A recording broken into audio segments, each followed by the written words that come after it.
the fire in the forest. Her eyes were watching. Mealy Morin had been walking for hours.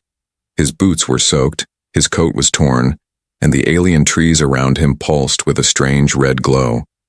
The forest of Aurelith was nothing like Earth. It was quiet, too quiet. No animals, no wind, only the sound of his own tired breathing. He was the last survivor of a crashed exploration team. Their ship had gone down 2 days ago, hit by a storm they never saw coming. The rest of the crew had either disappeared or died. Eli had escaped with a broken radio, a half-empty canteen, and a small fire starter. Now he was cold, hungry, and very alone.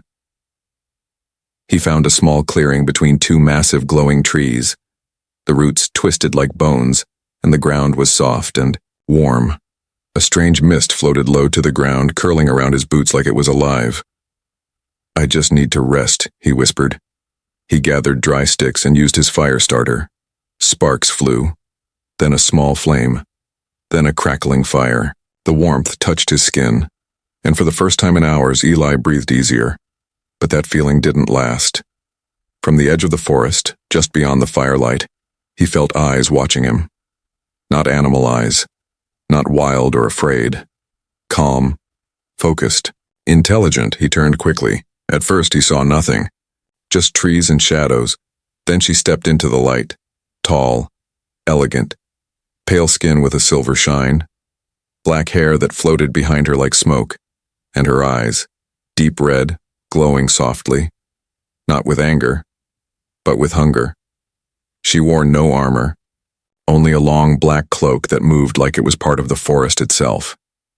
Eli stood up fast, hand reaching for his small knife. She didn't flinch. He spoke, voice dry. "Who are you?" She tilted her head slightly. Her voice was low and smooth. "You lit a fire. You called me." Eli blinked. "What?" She stepped closer. The fire's glow reflected in her eyes. "The fire is a signal. On this planet it means hunger. It is an old call. My kind always answer it." Eli stepped back. "I didn't call anyone. I just needed warmth." She smiled softly, and for a moment, he forgot to be afraid. "You smell like memory," she said. "Like blood that carries old secrets." Eli didn't know how to respond.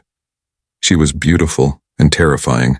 Something in her presence made his skin tingle. "Are you human?" he asked. "No," she said simply. "I was once something like you. Now, I am what your kind once feared." She looked at the fire, then back at him. "Do you know what they called us in your history books?" Eli shook his head. "Vampires," she whispered. His body tensed. He wanted to run, but his legs wouldn't move. She walked around the fire slowly, her eyes never leaving his face. "But we are not myths. We are not monsters. We are the last breath of an old world." Eli took a deep breath. "What do you want from me?" She stopped walking. "Nothing. Not yet. I'm only here because you called me." The fire was a question. I came to answer it. He frowned. "I didn't ask anything." She smiled again, but this time it was sad. "Not with your mouth, with your blood." The fire cracked loudly and the shadows danced. Eli looked down at his hand. His palm had a deep cut from earlier. He hadn't noticed how much it was bleeding. She took one step closer. That wound, that scent. It woke something old in me. Her voice changed, softer now. "What's your name, Firecaller?" "Eli." She nodded. "I am Saraxa." A pause. Then she said something that chilled him more than anything else. "You are not the first human to call me." Eli's heart sank. "What happened to the others?" She looked up at the moonlight above. They ran. They screamed. Some tried to fight. None of them understood what they were. "What do you mean?" Saraxa looked directly into his eyes. "You carry something in your blood, something ancient, something I haven't tasted in 1,000 years." Eli stepped back. I don't want trouble. Saraxa shook her head. You don't understand. Trouble has already found you. The others will come soon. My kind. They will smell the fire. And you. Eli's voice was shaking now. And what about you? She stepped right to the edge of the fire. The flames flickered as if pulled toward her. I haven't fed in 100 years, she said, but something about you. It makes me feel alive again. Then she whispered, Run if you want, Eli. But this fire won't save you. Only I can. She tastes fear, the secret. She can smell Eli didn't sleep that night. He sat by the fire, eyes wide open, watching the pale woman with glowing red eyes, Saraxa, as she stood in silence just beyond the flames. She didn't blink. She didn't move. Only her cloak shifted softly in the cold wind. He didn't know what to think. She had called herself a vampire, but not the kind from Earth's old horror stories. She looked alien, yes, but also, strangely, human. There was something in her face that felt lonely. Eli rubbed his cut palm and whispered, Why are you still here? Saraxa stepped forward slowly, her voice calm and low. Because I haven't decided what to do with you yet. His heart skipped. That's not very comforting. She tilted her head slightly. If I wanted to hurt you, Eli, I would have done it already. She sat down across the fire from him, her eyes glowing in the firelight.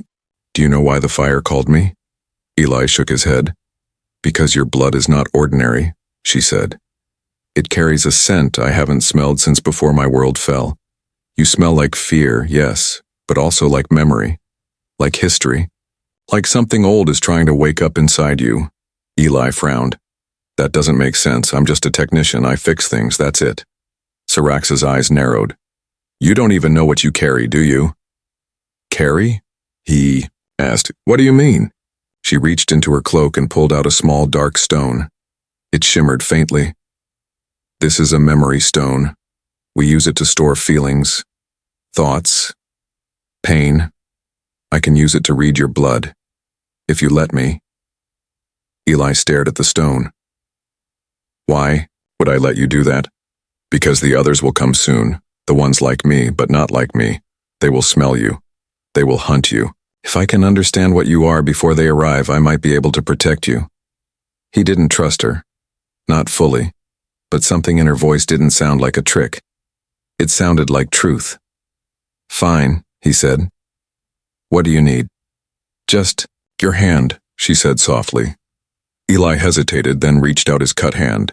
Saraxa took it gently and placed the memory stone against his skin. The stone lit up. And suddenly, he saw visions. He saw a planet covered in red forests, glowing with bloodlight. He saw Saraxa as a child, running from burning towers, her mother screaming behind her. He saw strange machines injecting humans with alien blood. Then, he saw himself, or someone like him, standing before a council of alien beings. They all bowed. One of them said, The key has returned, his blood is the last thread. The vision vanished. Eli gasped and pulled his hand away. What was that? Saraxa looked stunned. You saw it too? He nodded. What was that place? She whispered. That was my home, before the curse. And what you saw was real. Eli looked down at his hands. Why did I see myself there? Because your blood remembers, she said. You are a memory bearer. Rare, maybe even the last. He stood up, shaking. I don't understand. Saraxa stood too. A long time ago, your kind and mine were not enemies. We shared a bond, a pact. But when the wars came, the bond was broken. Your people sealed their memories inside a few chosen bloodlines. You carry one. Eli backed away. I don't want any part of this. Saraxa stepped forward. You may not have a choice. Just then, a loud sound echoed through the forest. A distant haunting cry, like a scream twisted into music. Saraxa's face turned cold. They're here. Eli spun around. Who? She looked toward the dark trees. The others. My kind. They don't speak. They don't feel. They only feed. Eli's breath caught in his throat. Can we fight them? No, Saraxa said. But we can run. She grabbed his arm. There's a cave, protected by blood marks. We'll be safe there, for a while. They ran, the firelight disappearing behind them. As they reached the edge of the forest, Eli looked back one last time, and he saw them, figures in the mist, red eyes, dozens, not walking, floating. Their mouths opened, not with words, but with hunger. As Saraxa pulled Eli into the cave, she whispered, If they catch you, Eli, they won't. Just drain your blood. They'll drain your past. Hunted in the dark. Other vampires arrive. Eli stumbled through the narrow cave, his breath loud in the silence. Saraxa pulled him along, her hand strong, her steps smooth. Behind them, the sound of whispers filled the night air. But they weren't voices. They were hunger. They're not walking, Eli said, panting. They're floating? Yes, Saraxa replied. They don't touch the ground. They've forgotten how. The cave was cold and damp. Faint blue lights glowed from veins in the stone walls. Saraxa stopped near a large, round chamber. On the floor, she drew strange red symbols with her own blood. The marks shimmered like fireflies, then pulsed and locked into place. We're safe here, she whispered. Eli collapsed to the floor, shaking. What are they? They don't feel alive. They're not, she said. They were once like me, aware, thinking, able to love, but they fed too much. They became hollow. You said they would hunt me. Why? Because of what you carry, Saraxa said, looking at him with glowing eyes. Your blood is not just rare, it is forbidden. Memory bearers like you are thought to be extinct, but your scent, your energy on it woke them. Eli tried to process everything. Why didn't they come sooner? The fire called them. But your blood pulled them, she said. You shine in the dark, Eli. To them you're a flame they can't resist. He felt something cold inside his chest. So I'm a target. Saraxa nodded. And also a weapon. Eli looked at her. A weapon? Your blood carries truth, she said. The power to break their curse or destroy them. She sat down beside him. That's why I didn't feed on you. You're not prey, you're a mirror. A mirror of what? My past, she said softly. And your people's secret. Suddenly the cave trembled. The symbols on the ground flickered. They're trying to break the seal, Saraxa warned. How? By sending memories into the stone. They're old, but they still remember how to twist fear. The walls shimmered. Eli saw shapes, images forming in the air. A young boy running, a family burning, soldiers with glowing eyes. Then he saw himself, but not now. A version of him wearing armor, standing before a council, the same council from the last vision. What is this? He asked. They're using your memories to reach you, Saraxa said. Trying to confuse you. They want you to open the seal. Eli stepped back. No. But a voice echoed in the cave. You are the last. Let us in, and we will return. Your past. Deny us, and you'll forget who you are. Eli clutched his head. His mind spun. Flashes of war, of peace, of love, and fire. Saraxa stood up fast. Her voice rose. He is not yours. Leave. A scream burst through the stone walls, sharp, broken, not human. The images vanished. The cave fell still. Eli sat down again, his chest rising and falling quickly. They almost got me. Saraxa touched his forehead. They can't take you. Not while I'm here. He looked at her. Why are you helping me? You said others would feed. Why not you? She sat beside him again, quieter now. Because I remember what I was before the hunger. I remember what it meant to care. She looked away. And because I once knew a human like you, a long time ago, Eli leaned closer. What happened to him? They killed him, she said softly. Because he refused to give up his blood. He believed there was another way. Eli stared into the glowing marks on the cave floor. Maybe he was right. A long silence followed. Then Saraxa stood. We can't stay here long. This place holds them off, but not forever. Where do we go? To the crystal cliffs, she said. There's a memory chamber there, built before the fall. If we reach it, I can help you unlock the truth inside your blood, and then we fight. Eli's voice trembled. Fight them? Alone? She turned to him, her eyes fierce. You're not alone. Suddenly, the blood symbols flickered again, faster now. They've found a crack, Saraxa said. We have to move. She reached down, pulled Eli to his feet, and grabbed her blade, a long silver weapon shaped like a fang. They ran deeper into the cave, taking a narrow passage leading up toward the cliffs. As they climbed, Eli looked back one last time, and for just a moment he saw something terrible. A red-eyed vampire floating at the edge of the seal, smiling.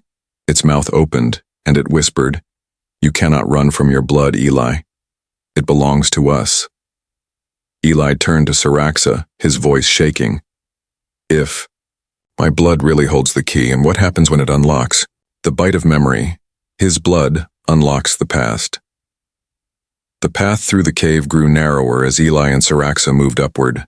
The glowing stones in the walls lit their way, but the air was heavy with silence. The kind of silence that felt alive, watching, listening, waiting. At last, the tunnel opened into a large crystal chamber. The walls sparkled in blue and purple light. In the center of the chamber stood a tall, smooth stone shaped like a heart, pulsing with a faint glow. Saraxa walked to it slowly and placed her hand on the surface. This is a memory core, she said softly. It holds the last recorded truths of my kind, before the hunger took us. Eli stood near her, unsure. Will it tell us how to stop them? No, she said, but it will tell us who you are. She turned and looked at him. Her eyes weren't glowing like before. They looked human, sad, strong. Eli, she said, we've run enough. It's time to see what lives inside you. Eli took a deep breath. You want to bite me, don't you? Saraxa nodded slowly, only enough to read your blood completely. Not to hurt you, not to feed. He hesitated. Will it change me? No, she said. But what you see might. He looked into her eyes, and then he nodded. Do it. Saraxa stepped closer. Gently, she lifted his wrist and brought it to her lips. Her fangs glinted in the crystal light, but she didn't strike. She moved slowly, carefully, like someone holding a fragile memory. Then, a small bite. Eli flinched, but it wasn't painful. It was warm, soft, like something inside him was opening. And then, visions, not dreams. Memories. He saw Earth, but not like he remembered. It was older, wiser, covered in towers made of light. He saw humans standing beside Saraxa's kind, not fighting but sharing blood willingly, part of a great pact. He saw a human leader, tall, calm, powerful, step into a glowing ring. Saraxa stood beside him, younger. She reached for his hand. Then the image changed. Fire. The ring shattered. The pact broke. Someone betrayed them. Blood spilled. The vampire kind turned into monsters. Eli saw Saraxa screaming, and then he saw something else. His own face, but in the past. A version of him wearing silver robes, speaking the words of the pact and breaking it. Eli gasped and pulled back. His knees gave out, and he fell to the crystal floor, breathing hard. Saraxa was kneeling beside him, eyes wide. You saw it too, he nodded. That was me, or someone like me. She reached for his shoulder. You are the blood echo of the last peacekeeper. Your ancestor betrayed the bond to save Earth. That betrayal turned us into what we are. Eli looked at her shocked. So this is all my fault? She shook her head. No, but your blood remembers the truth, and it can fix what was broken. He sat in silence, then asked quietly, If I give you all my blood, would it change you back? Syrax's voice trembled. Maybe. Or maybe it would kill us both. Eli stood. Then we need to find another way. She stepped forward, placing a hand on his chest. There is another way, but it will hurt. I can handle pain. She looked into his eyes. I meant, it will hurt your soul. Eli swallowed hard. Tell me. Before she could speak, the chamber shook. Cracks formed in the glowing heartstone. A loud voice echoed through the walls. You open the door, Blood Echo, now we come. Eli grabbed Syrax's hand. They're here. Yes, she whispered, and they're stronger now. The crystal heart glowed one last time, then shattered, sending a wave of memory energy into Eli's chest. He cried out, falling to the floor. His body flashed with light. Syraxa fell to her knees beside him. When he opened his eyes, they were glowing red, but not like hers, brighter, purer. He stood slowly. The light faded, but something new had taken root in him. You're not the same, Syraxa whispered. I remember now, Eli said. I know what I must do. What is it? She asked. He looked toward the cave's exit. I must face the ones I created, and give them a new choice. But if they refuse, he said, softly, then I'll do what the last peacekeeper couldn't, I'll end them. Betrayal at moonfall. The Vampire Council's judgment. The moon above Orolith was larger than Earth's and twice as red.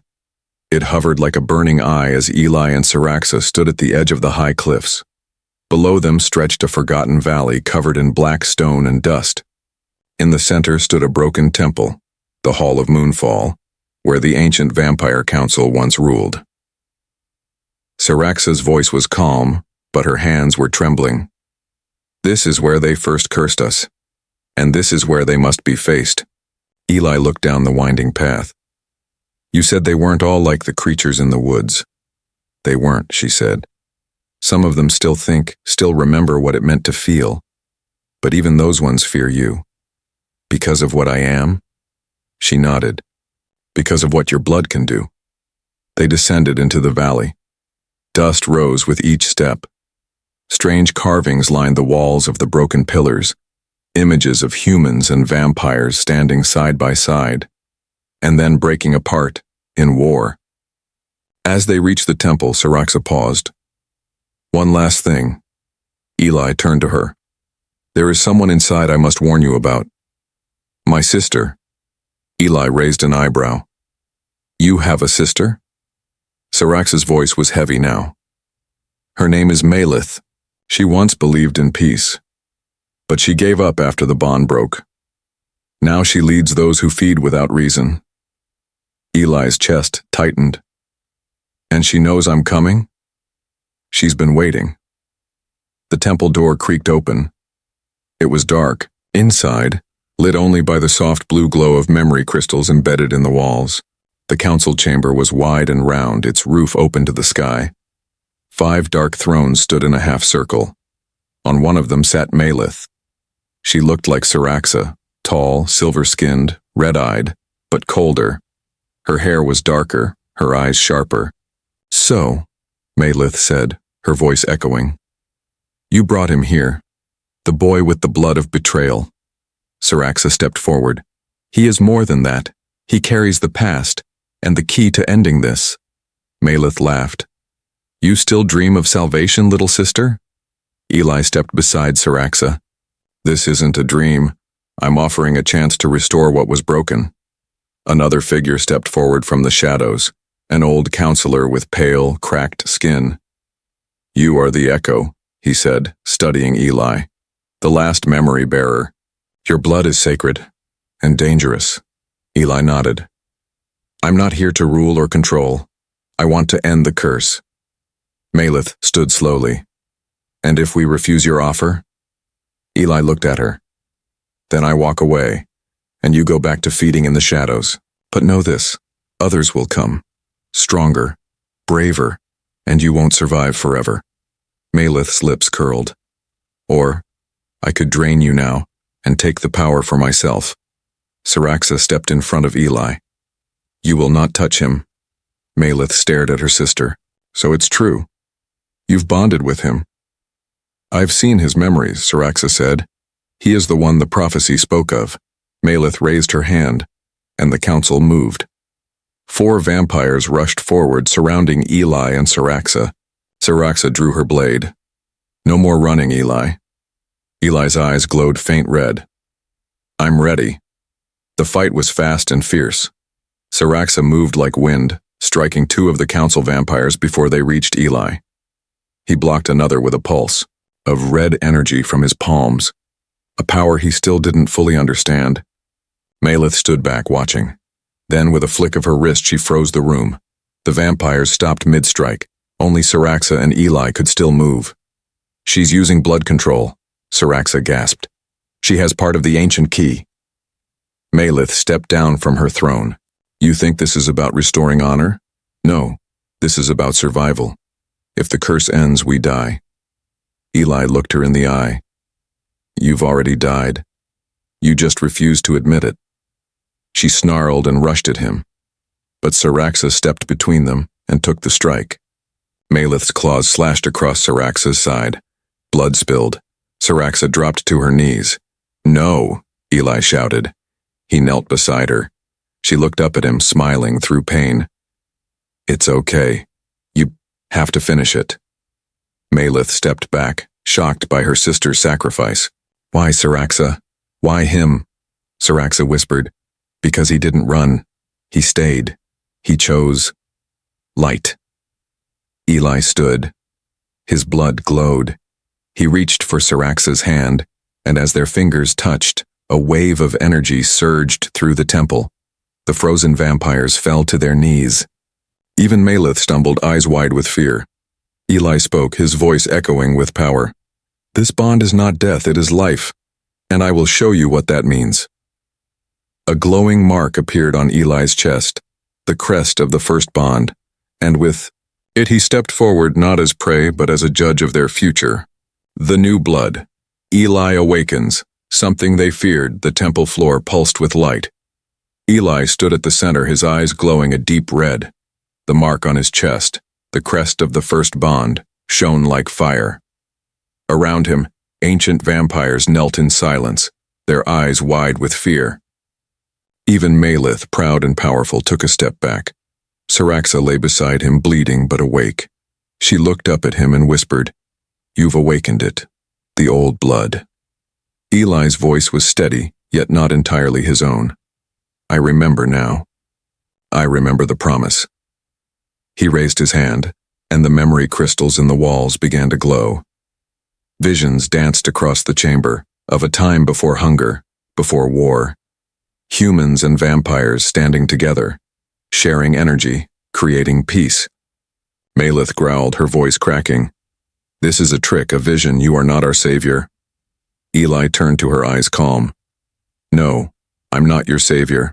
I'm your second chance. She lunged forward, claws ready, but stopped midair. Eli hadn't moved. A wave of red light burst from his body. Malith froze in place, trembling. Her power was useless against his. Her eyes widened with shock. Eli stepped forward. You feared me because you knew what I could become. You wanted to feed on me, control me. But you never understood what this bond truly meant. Malith dropped to her knees, gasping. The other council members lowered their heads. You were right to fear me, Eli said. But I won't destroy you. He turned and walked back to Saraxa, kneeling beside her. Her blood still flowed. She was weakening. You need to feed, Eli whispered. She shook her head. No. If I take your blood now, you might lose control. It's too strong. I trust you, he said softly. You saved me. Let me save you." Siraxa hesitated, then leaned forward. Her fangs sank gently into his wrist. She drank slowly, carefully, just enough to heal. As she pulled away, her body shimmered with new energy. The wounds on her side closed. Her eyes glowed brighter than ever, but not with hunger, with life. A soft hum filled the room. The blood bond between them was complete. Eli helped her stand. She looked at him with wonder. "You didn't just awaken the old power, you changed it." He nodded. "Because I wasn't alone. You guided me," she smiled. "And now we must guide them." Eli turned to the silent vampires. "You have a choice. The hunger will always pull at you. But this bond, this new blood, it gives you something else." He held up his hand. The crest on his chest pulsed, and one by one the vampires felt a wave of peace, not forced, not painful, gentle. Malith stood slowly, breathing hard. Her voice was quiet now. "What are you?" Eli stepped forward. "Not human, not vampire. Something new, something that remembers and forgives." Malith looked at Siraxa, then back at Eli. "And if we refuse this path?" Eli didn't raise his voice. "Then I won't stop you, but I will protect others from your choice." The council fell silent, and then the oldest among them, a thin, blind vampire named Valor, stepped forward and knelt. "We followed the hunger for centuries, but now, I choose to follow the blood that remembers." One by one, the others followed. Even Malith, though slower than the rest, bowed her head. "For her," she whispered, glancing at Siraxa. Later, in the quiet hours of the night, Eli and Siraxa sat atop the temple ruins. The red moon glowed above them, and the wind was soft. "Do you feel different?" Siraxa asked. Eli looked at the stars. "Yes. Like I've become something I don't fully understand yet." "You have," she said. "You carry the future in your blood now." He turned to her. "So do you." She smiled gently. "Do you think it will last? This peace?" Eli nodded. "As long as we protect it, as long as we keep choosing it." She rested her head on his shoulder. "Then we choose it together." Far above the moon, deep in space, a dark ship floated silently. Inside, a figure watched Eli through an ancient device and whispered, "The new blood has awakened, and soon it will be tested." The last fire. From prey to protector, Eli stood on the cliff's edge as dawn broke over the red moon of Orlith. The sky was still dark, but the first light of morning shimmered on the ruins of the vampire temple behind him. Below, the valley, stirred with new life. Vampires who had once fed on fear and blood now moved slowly, calmly, like people waking from a long, dark dream. But Eli's heart wasn't calm. He felt it in the air. A strange pressure. A silence that wasn't peaceful. "They're coming," he whispered. Behind him, Siraxa stepped beside him, fully healed. Her cloak flowed in the morning wind and her eyes glowed gently. "You feel it too?" she asked. Eli nodded. "Whoever's watching is close now." Siraxa turned her head to the sky. The old hunger wasn't just a curse, it was a signal, a mark. Someone or something stronger placed it there long ago. "Something worse than the council?" Eli asked. "Yes," she said. "The one who made the curse, the feeder of worlds." Later that day, a massive black ship appeared in the sky. It didn't land. It hovered, silent, cold, and enormous. The air turned thick and heavy. Light faded and even the red moon dimmed. From the ship came a single voice, deep and sharp, broadcast across the land. "Return the blood, or burn." Vampires gathered in the temple ruins. Some wanted to run, others wanted to fight. Eli stepped forward, calm and glowing. He spoke loudly. "I carry the new blood. If you want it, come take it. But know this, I am no one's prey." The ground shook. From the ship, A figure descended, tall, cloaked in shadow, face hidden behind a smooth silver mask. Its body shimmered like a mirror. It was not just alien, it was ancient. The feeder walked slowly toward Eli.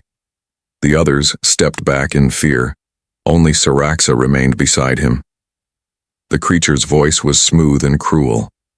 You carry the balance I broke, the key I buried. That blood belongs to me. Eli's hands lit up with red fire. It belongs to no one. Not anymore. The feeder raised its hand, and a wave of dark energy burst forward. Eli shielded Siraxa. As the ground cracked open, old blood-hungry vampires, ones too far gone to be saved, rose from the cracks like living shadows. The final battle had begun. Eli fought without weapons. His blood was his blade. When the shadow creatures attacked, he touched the ground, sending waves of light that turned them to dust. Siraxa moved with him, protecting the weak, guiding the council members. But the feeder didn't stop. You cannot end the hunger, it shouted. You are only one. Eli stood firm. Then I will become more. He held Siraxa's hand, and their bond burned brighter than ever. Red light and silver fire swirled around them. A beam of energy shot into the sky, striking the black ship above. The ship groaned, its shields breaking. All across the battlefield, surviving vampires felt the bond. It called to them, not to feed, but to join. One by one, they stepped into the light, even Malith, even Valor. Together they sent their own energy into Eli and Siraxa. The bond grew, bigger than anyone had seen before, a network of light and memory. The feeder screamed, You fools, that light will destroy us all. Eli's voice was calm, strong. No, it will heal what you broke. With one final step forward, Eli placed his hand on the feeder's chest. There was no violence, just light. The shadow screamed as its form shattered into dust, carried away by the wind. The hunger ended. The skies cleared. The sun rose fully over Aurelith for the first time in centuries. The black ship exploded in silence above, pieces turning into golden sparks. Eli fell to one knee, tired but smiling. Siraxa knelt beside him, holding him close. It's done, she whispered. He looked up at her, his eyes no longer glowing, just full of peace. It's beginning. Weeks later, the vampire ruins became a new home, a place of teaching, healing, and rebuilding. The blood hunger was gone. The old ways ended. Eli helped plant new gardens with Siraxa. Flowers bloomed in red, gold, and silver. Human ships arrived peacefully, bringing scientists and builders, not soldiers. The bond between Earth and Aurelith was now official, not built through war, but through one choice, one campfire, one shared night. Final scene, one evening, Eli sat beside a new fire. Siraxa walked up behind him and smiled. You still like campfires? He nodded. It started everything. She sat beside him. Do you remember what I said the first time? He smiled. You summoned me. Why? And now? She asked. He looked into her eyes. Now I know the answer. She leaned in, resting her head on his shoulder, and together they watched the stars, from prey to protector, from fear to future, all because he said, hello.